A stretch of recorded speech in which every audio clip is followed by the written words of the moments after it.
Kalau seandainya tidak ada pelajar, gerakan pelajar yang memiliki kesadaran politik, barangkali Indonesia tidak akan pernah ada. Aksi atau turunnya pelajar dalam demonstrasi itu bukan hal yang baru, apalagi tabu dalam sejarah Indonesia gitu. Ketika Tan Malaka itu mendirikan sekolah syarikat Islam di Semarang pada tahun 1918 atau 1917, dia tulis dalam bukunya Nar the Republic, Nar Republika menuju Republik, dan juga diulas juga di dalam bukunya Dari Penjara ke Penjara, apa alasan kenapa dia mendirikan sekolah. Jadi dia melihat bahwa sekolah-sekolah yang dibangun oleh pemerintah kolonial Hindia Belanda hanya mampu mencetak orang-orang yang bisa membaca dan menulis, tapi tidak bisa membangun orang-orang yang memiliki kesadaran kritis bukan hanya pada dirinya tapi pada lingkungan sosialnya. Mereka mungkin dalam tanda petik adalah petarung-petarung kehidupan.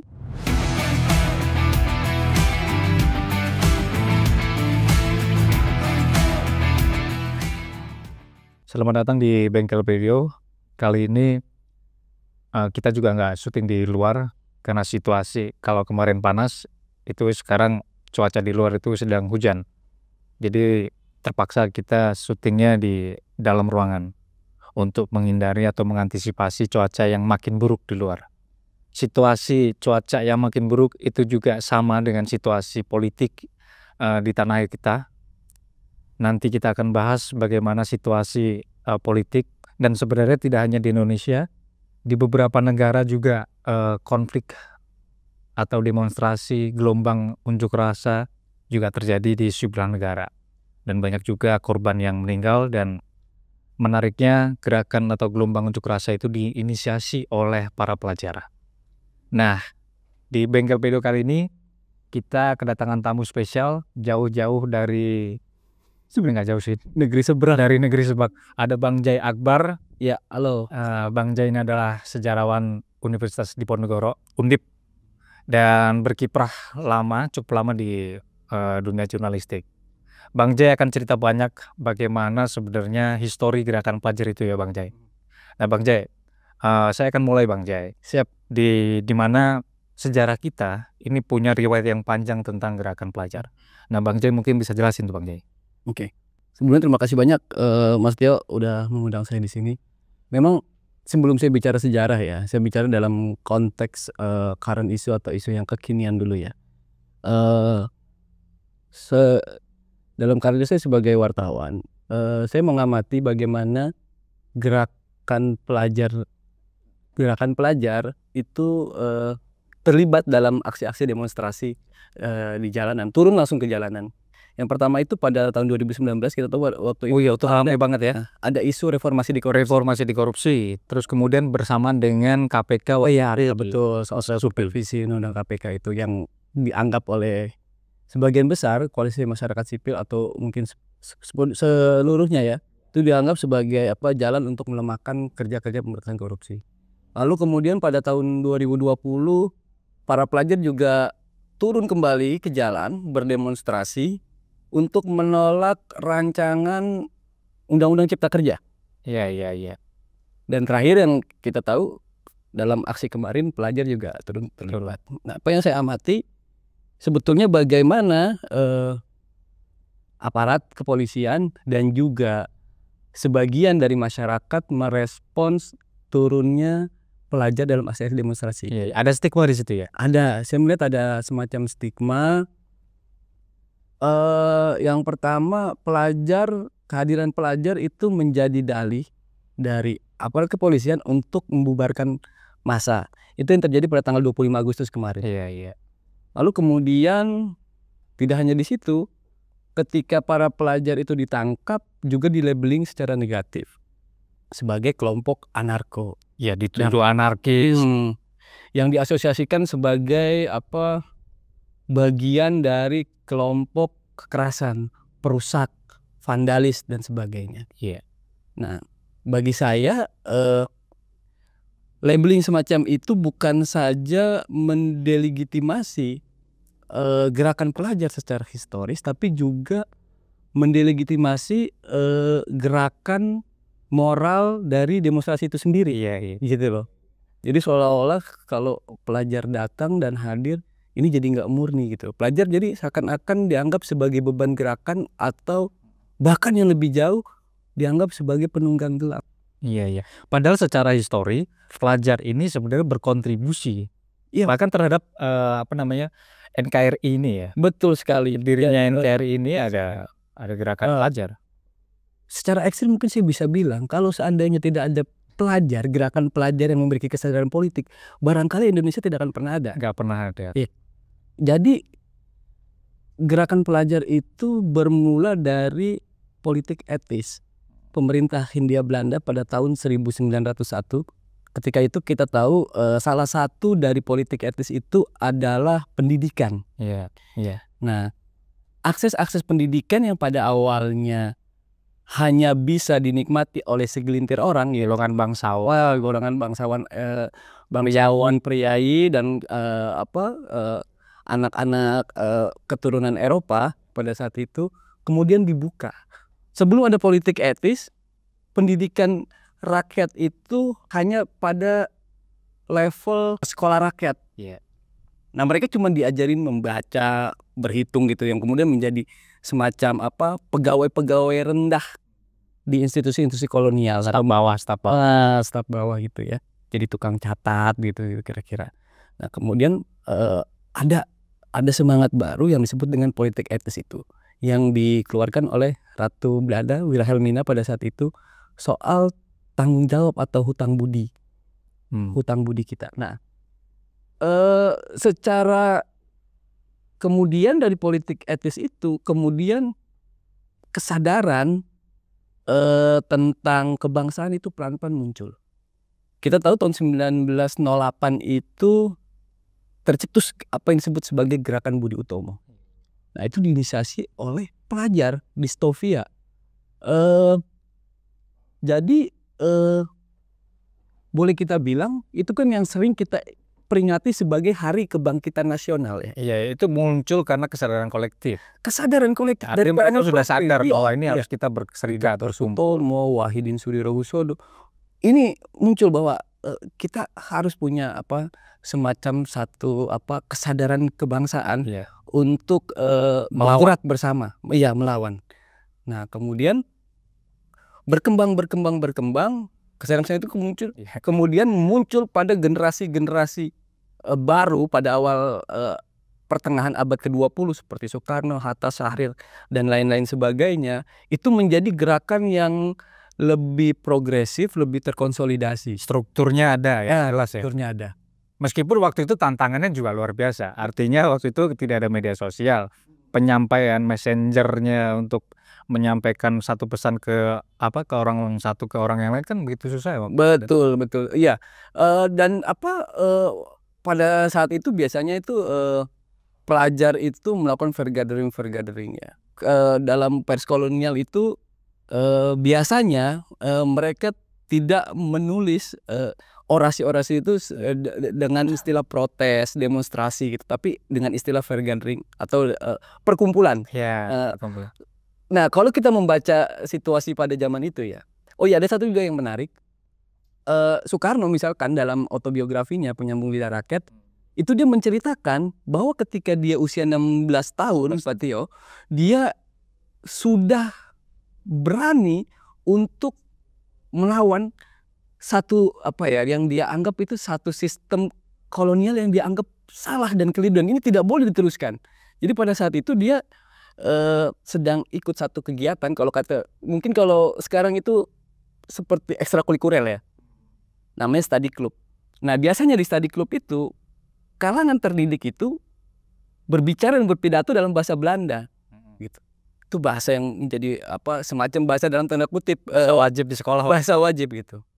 Nah, di forum itu Soekarno menolak untuk menggunakan bahasa Belanda. Karena menurut dia, bagaimana mungkin satu bahasa yang hanya diucapkan oleh 6 juta orang, yang luas wilayah tidak lebih besar daripada Nusantara, istilah yang ia gunakan pada saat itu, bisa menggantikan bahasa yang penduduknya lebih banyak dan lebih luas gitu. Itu bahasa Melayu atau bahasa Indonesia. Dan pada saat itu geger langsung. ketika Soekarno memilih Iya. berpidato itu geger. Artinya apa yang bisa kita lihat? Bahkan seorang Soekarno yang kita anggap sebagai seorang tokoh penting dalam gerakan kemerdekaan dan pencetus proklamasi, itu memulai perlawanan pada usia yang sangat muda ya, Darah 19 darah tahun. lawanannya udah mengalir. Iya, 16 tahun, dan itu bukan cuma Soekarno gitu loh. Tokoh-tokoh lain seperti Muhammad Yamin, Iwakusuma Sumantri dan lain-lain itu juga memulai kesadaran perlawanan itu dalam usia-usia belasan tahun.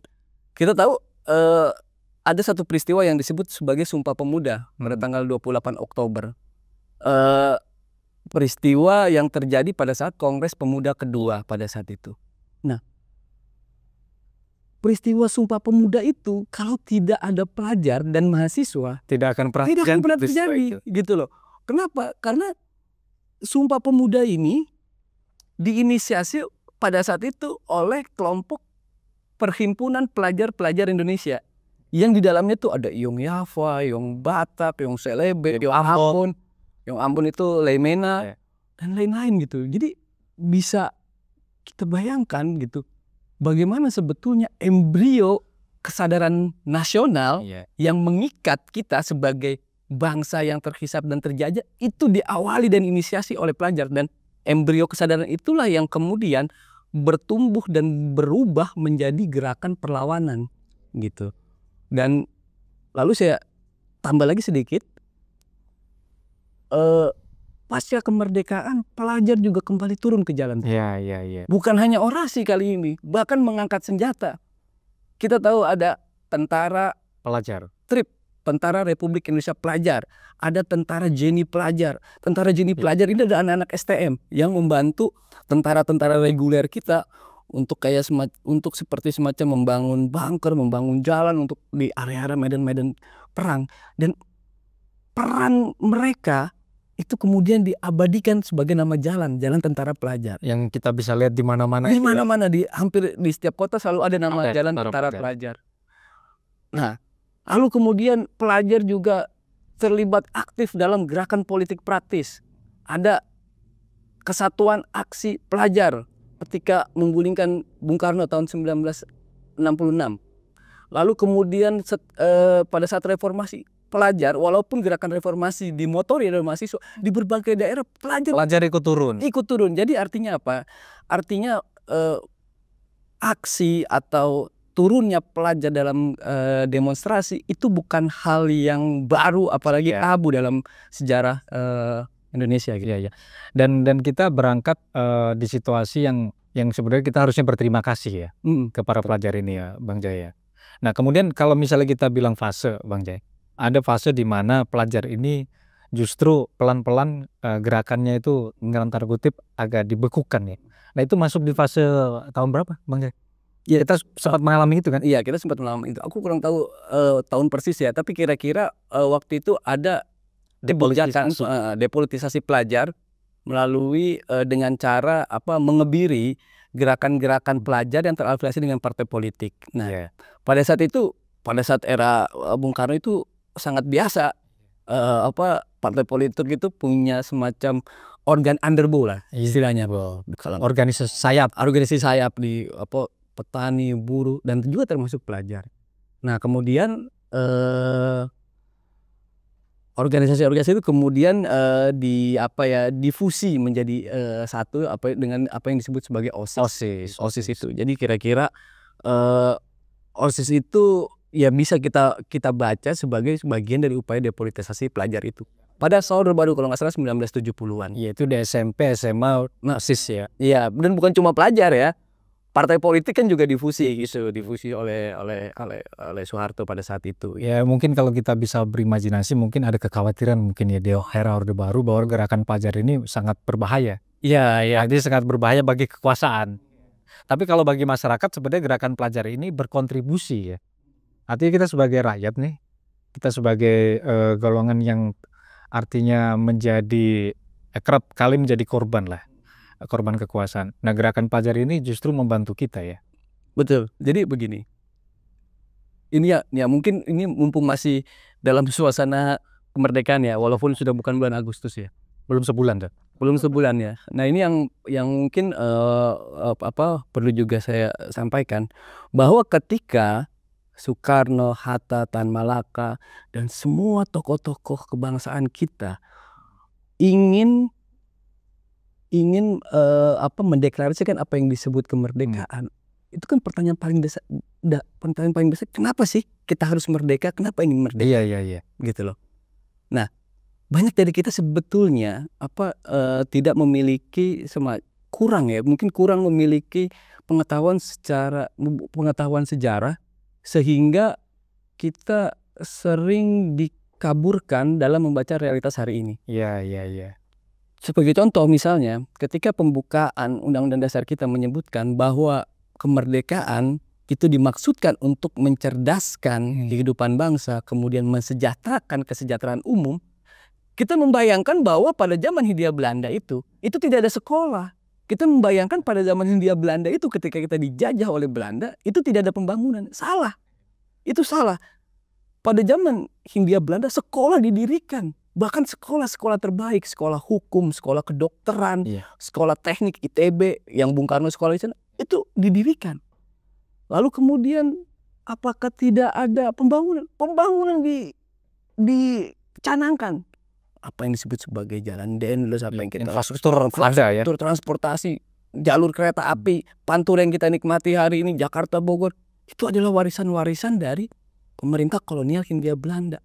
Tetapi pertanyaan selanjutnya adalah, untuk siapa sekolah-sekolah itu didirikan? Untuk apa pembangunan-pembangunan itu dibuat? Inilah yang oleh Soekarno kemudian disebut bahwa kolonialisme itu adalah satu sistem yang menghisap eksploitasyon nation par nation, eksploitasyon parum de parum.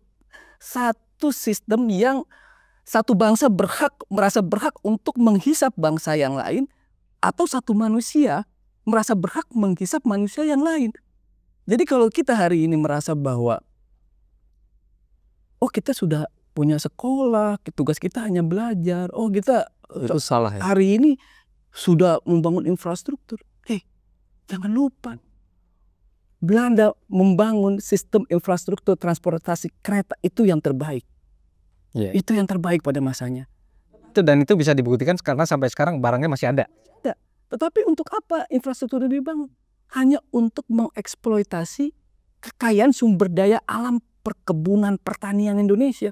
Makanya itu kalau kita lihat jalur Pantura itu kan selalu ada kebun-kebun tebu, bahkan ada tempat penggilingan tebu yang sekarang jadi pabrik gula yang sekarang jadi rest area. Itu kan berdekatan dengan jalur Pantura itu. Jadi persoalannya bukan sekedar bagaimana kita mengisi kemerdekaan itu gitu loh. Tapi pertanyaan paling mendasar, dulu kenapa sih kita harus merdeka?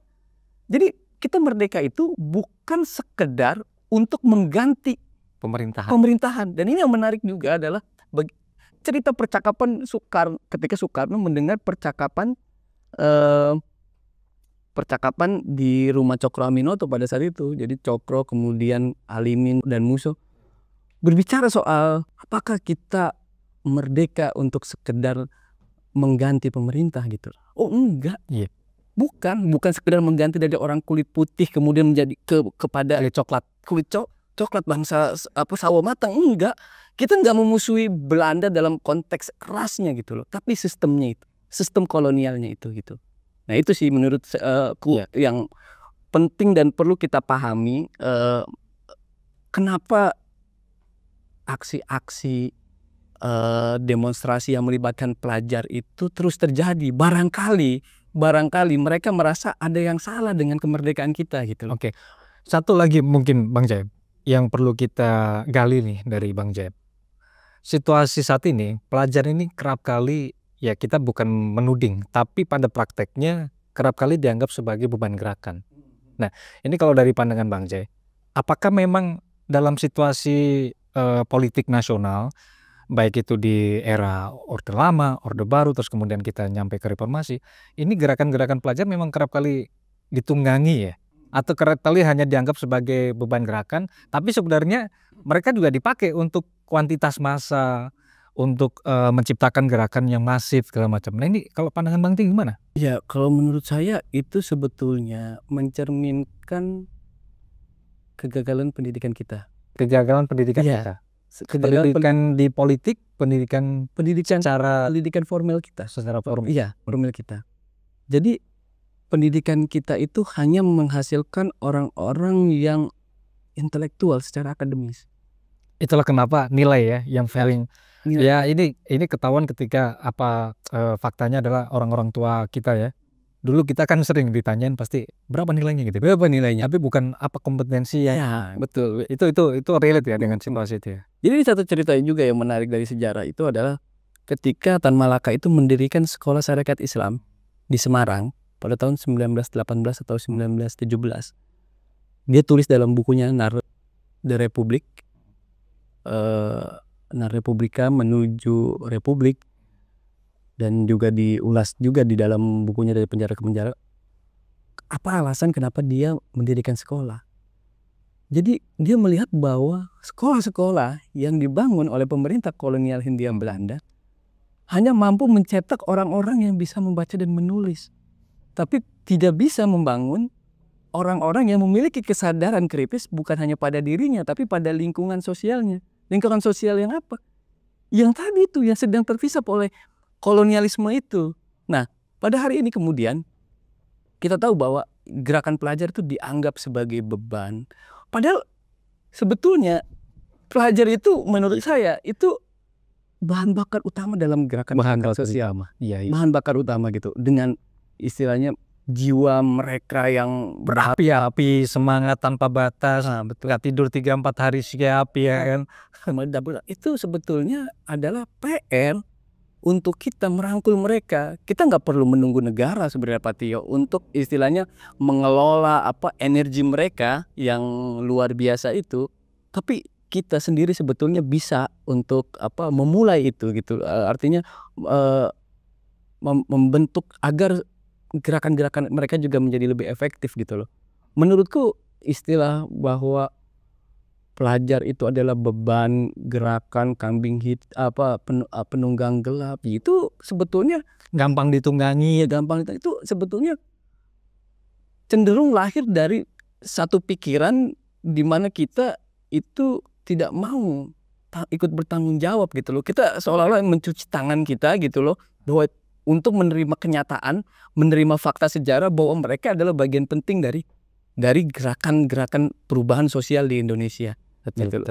Jadi ya harusnya kehadiran pelajar dalam demonstrasi itu ya harusnya dikelola ya. Dikelola, dijangkau secara efektif pendidikan politik. Terus kemudian yang menarik harusnya yang harusnya dilakukan kalau ini lebih ke saran lah ya ke aparat bahkan ke pemerintah segala macam. Ini kan gerakan pelajar kalau misalnya dirawat, dikelola dengan baik justru akan menjadi kekuatan ya. Betul, menjadi kekuatan.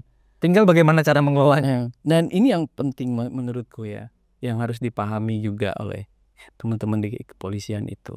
Kan sebetulnya kita ini kan hidup gitu ya, hidup bernegara itu kan untuk tujuan dan cita-cita yang sama. Aku yakin kok, maksudku nggak semua dari teman-teman aparat itu juga merasa puas, merasa setuju dengan situasi yang hari ini gitu loh. Cuma kan karena mereka ada dalam sebuah sistem ya, tidak bisa menolak perintah dan lain sebagainya. Mereka ya hanya menjalankan tugas aja gitu loh.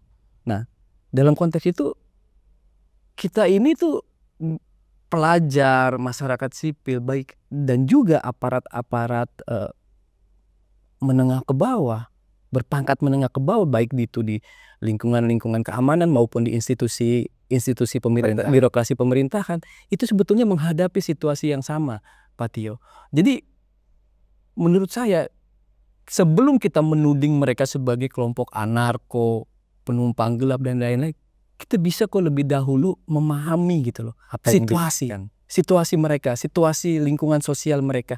Saya terjun langsung melihat mereka yang turun ke bawah demonstrasi, nggak ada yang potongannya tuh anak pejabat, anak anggota DPR, nggak ada. Mereka mungkin dalam tanda petik adalah petarung-petarung kehidupan yang di rumahnya pun dia berantem dengan ibu orang tuanya gitu. Sangat mungkin karena kemiskinannya mereka bertengkar dan bertarung dari urusan yang paling fundamental soal uang jajan Uang kan jajan. fundamental sampai urusan berebut nonton apa. Dan mereka itu kan nggak bisa kayak istilahnya mungkin kalau anak pejabat Ya, pintu di atas ya kan nonton Netflix nyalain AC santai atau sama nggak peduli dengan situasi di luar. ya kan. Nah mereka tuh kan nggak punya apa ya, nggak punya privilege kemewahan seperti itu gitu loh. Ya begitu ada kesempatan untuk menyalurkan. Nah inilah tempatnya gitu ya. Ya inilah tempatnya gitu loh. Jadi menurut saya apa sebetulnya kita harus lebih dulu berempati dan memahami mengapa mereka turun ke jalan. Ini PR-nya pemerintah sebenarnya. Betul. Artinya ya nggak sekali dua kali pemberitaan media, liputan-liputan di media yang menampilkan ya atau yang menonjolkan situasi anak muda yang dia dalam tanda kutip terjerembab atau terjebak dalam persoalan-persoalan sosial, lingkungan segala macam. Ada banyak masalah itu ya. Yang di capture media juga banyak. Banyak.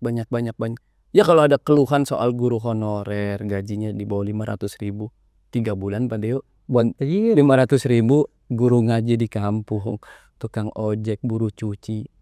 Maksudku bisa nggak sih kita membayangkan bahwa negara yang sedemikian kaya itu masih bisa memperlakukan rakyatnya sendiri dengan cara-cara yang nggak jauh berbeda dengan pemerintah kolonial. Itu kan yang ditulis oleh Bung Karno dalam Indonesia Menggugat. Rakyat hanya hidup dari sebenggol dua benggol, sementara mereka membanting tulang di sawah yang dia garap, hidup dan mati di situ. Tapi sekedar untuk hidup aja gitu loh. Gitu. Iya, artinya mereka bertarung itu tidak hanya sehari dua hari. Mereka pertarungan itu terjadi setiap hari. Jadi keliru sebetulnya kalau dianggap mereka itu kelompok rentan. Bahwa dalam maksud bahwa untuk melindungi mereka dari kekerasan, iya aku setuju gitu.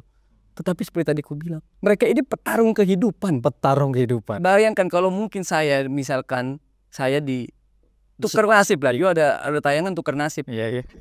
Ada tukar nasib 2 hari aja jadi mereka hidup dalam rumah yang sangat sempit dengan keluarga yang serba terbatas.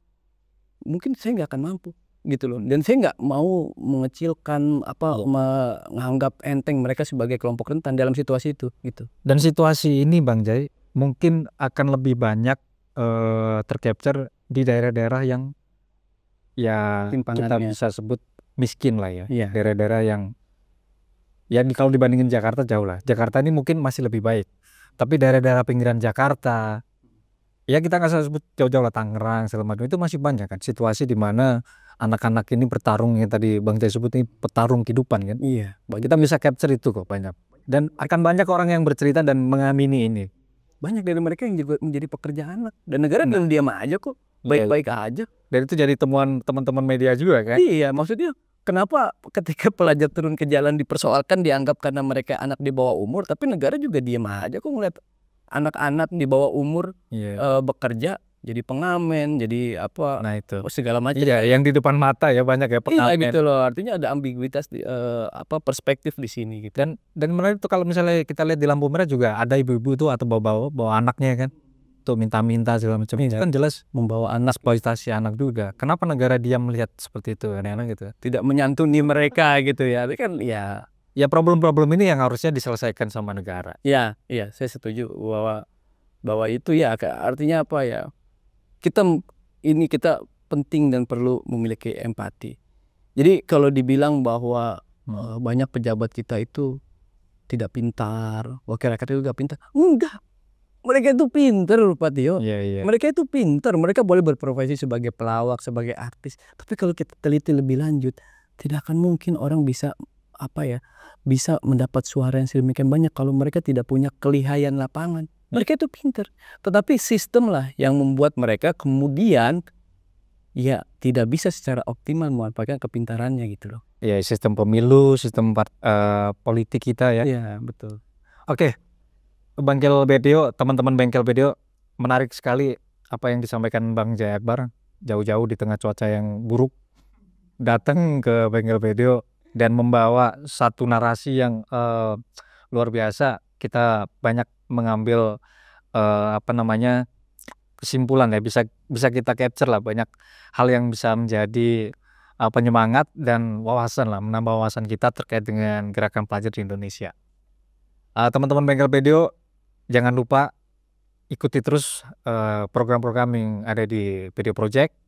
Bang Jaya Akbar sekali-sekali nanti, ya enggak, kita berharap nggak cuma sekali ini lah Bang Jaya ini tampil di Bengkel Video. Iya kan? Jadi next ini harus jadi narsum tetap ya, kira-kira begitu. Jadi teman-teman Bengkel Video, sampai jumpa di episode berikutnya. Tetap semangat dan jangan lupa Bengkel Video itu punya tagline reparasi tanpa basa-basi. Sampai jumpa. Terima kasih.